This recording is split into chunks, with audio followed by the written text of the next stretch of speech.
আদ্রিতা, কেমন আছো? ভালো। কি করছো তুমি? আমি এখন দোলনা খাচ্ছি। দোলনা খাচ্ছো? সামনে বই দেখছি, পড়ছো? হ্যাঁ। পড়াশোনা হয়েছে? হ্যাঁ। ঠিক আছে, তোমাকে ইসলাম ধর্মের কিছু প্রশ্ন করি আমি। হ্যাঁ।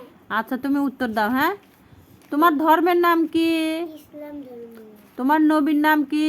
হযরত মুহাম্মদ সাল্লাল্লাহু আলাইহি সাল্লাম। নামাজ কয় ওয়াক্ত, কি কি?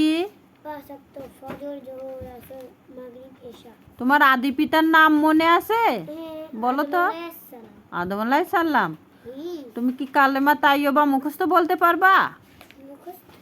হ্যাঁ, বলো তো দেখি। লা ইলাহা ইল্লাল্লাহু মুহাম্মাদুর রাসূলুল্লাহ। আচ্ছা, থ্যাংক ইউ। অনেক সুন্দর হয়েছে। আজ এ পর্যন্তই। দেখা হবে অন্য কোনো ভিডিও নিয়ে। আল্লাহ হাফেজ।